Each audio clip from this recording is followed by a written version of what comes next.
right, so are you ready to dive deep into the world of Gillian McAllister?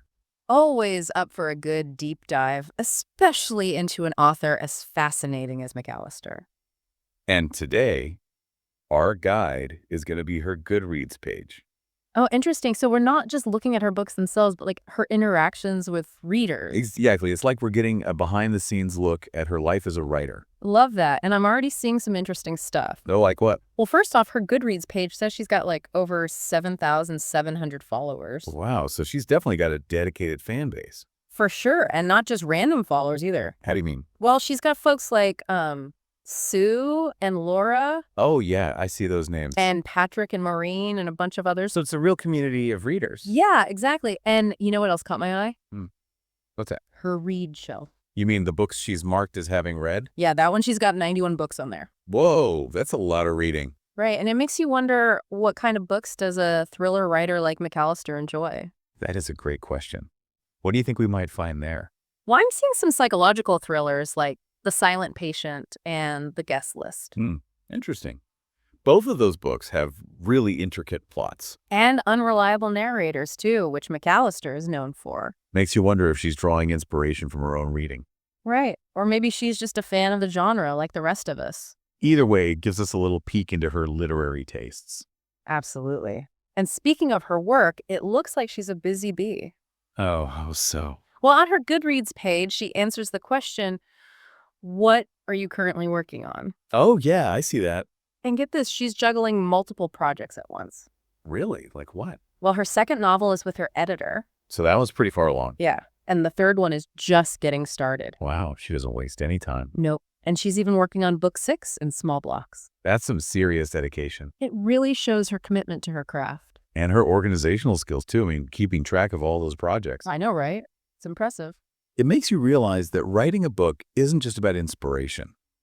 It's about hard work and discipline. Definitely. And speaking of inspiration, her answer to what's the best thing about being a writer is so insightful. What does she say? She talks about the joy of creation, of bringing something new into existence. It's that spark that drives so many artists, isn't it? Absolutely. And she specifically mentions populating an empty space with stories and characters. It's like she's building worlds from scratch. And she really seems to relish that process. You can sense her passion for the craft just for those few sentences. Definitely. And it makes me even more curious to explore her books and see those worlds come to life. Well, speaking of exploring, I'm really interested in how she connects with her readers on Goodreads. Oh, me too. It's not just a platform for promoting her books. Right, she actually engages with readers in a meaningful way. Like how? Well, she's got a blog where she shares insights into her writing process. Oh, that's cool. I love getting those behind-the-scenes glimpses. Me too. And she also responds to comments from readers. So it's a two-way street. Exactly. It feels like a real community. And that kind of transparency can really make an author feel more relatable. Definitely. It breaks down the barriers between the creator and the audience. And it shows that she values her readers' opinions and feedback. One comment in particular really stood out to me. It's from a reader named Michelle. Oh, what does she say? Well, she was talking about how much she loved The Good Sister. That's one of McAllister's most popular books. Yeah, and Michelle said she even got choked up during a scene with Scott and Martha. Really? Which scene was that? The one in their gardening land.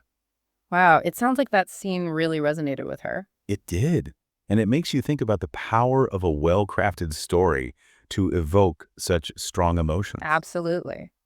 It's a reminder that words can have a profound impact. And that McAllister has a real gift for connecting with readers on an emotional level. Speaking of those emotional connections, I'm really curious to dive deeper into her characters and see what makes them so compelling. Me too. Why do readers connect with them so deeply? What techniques does McAllister use to make them feel so real? Let's explore that further, shall we? Absolutely. Let's dig in. You know, I think one reason we connect with her characters is that they aren't perfect. Oh, yeah. They're definitely flawed. Like they make mistakes, they struggle with tough choices. And they don't always have all the answers. Exactly, which makes them feel more human, more relatable. Right, because in real life, nobody's perfect. And it's refreshing to see that reflected in fiction. It's like McAllister is saying it's okay to mess up. It's okay to not have it all figured out. And that's a really powerful message, I think, especially for readers who are maybe going through their own struggles. Right, absolutely. And, you know, it's not just about their individual flaws. What do you mean? Well, it's also about how those flaws play out in their relationships with others. Oh, I see what you're saying. Like, remember that comment from Michelle about the good sister? Yeah, the one about the scene with Scott and Martha. Right, that scene in their gardening land. It sounds like such a quiet moment. But clearly, it had a huge impact on Michelle. It makes you wonder what McAllister does in those quieter moments to create such a powerful effect. It's probably a combination of things, right? Yeah, like the dialogue, the internal thoughts of the characters, the way she sets the scene. Exactly. All those little details work together to build something really special. And it's a reminder that sometimes the most powerful moments in a story aren't the big dramatic events. You're right.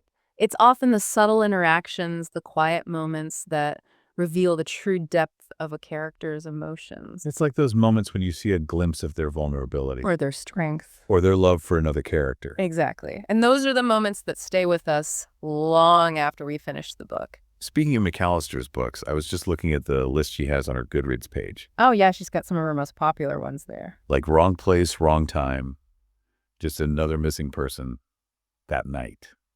I love those titles. Don't they just grab your attention? They really do.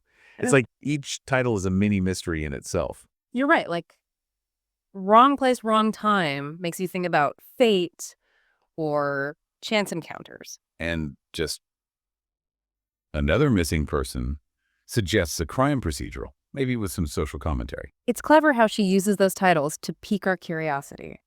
without giving too much away. Exactly. It's that perfect balance of intrigue and mystery that makes you want to dive right in. And speaking of diving in, I think we should wrap up this deep dive with a challenge for our listeners. Oh, I love a good challenge. What is it? Well, imagine you had the opportunity to ask Gillian McAllister one question about her work, Ooh, that's a tough one. There's so much I'd want to ask her. right? Like, where do her ideas come from? Or how does she develop her characters? Or what's her writing process like? So many possibilities. So, listeners, we're throwing this question out to you. What would you ask Gillian McAllister if you had the chance? Think about it and maybe even share your question in the comments. You never know, she might even see it and give you an answer. And in the meantime, if you haven't already, I highly recommend checking out some of her work. Wrong Place, Wrong Time is a great place to start. It's a real page turner. And if you're looking for something a little more emotional, The Good Sister will definitely tug at your heartstrings. That's the beauty of McAllister's writing, isn't it? She can take you on a thrilling ride while also exploring the complexities of human relationships. Her books are more than just entertainment. They're experiences that stay with you long after you've turned the final page. And that's something truly special. Yeah, it's that staying with you part that always gets me. It's like the book becomes a part of you. And you carry those characters and those emotions with you, even after you've closed the book. Michelle's comment about the good sister really illustrates that. That's right. She wasn't just reading the story, she was experiencing it. And it sounds like it really moved her on a deep level. It makes you think about the impact a book can have. It's not just about entertainment. It's about connection, about empathy, about understanding the human experience. And I think that's what makes Gillian McAllister so special. She's able to tap into those universal emotions, those things that connect us all. Exactly.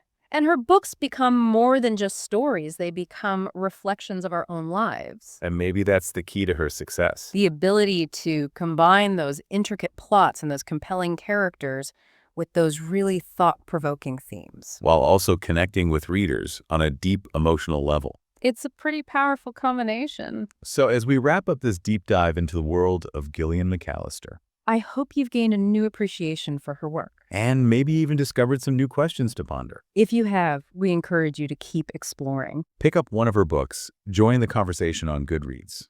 and see where the journey takes you. After all, that's what being a reader is all about, isn't it? Discovering new worlds, new perspectives, new ideas. And connecting with those who share our love of stories. So until next time, happy reading, everyone.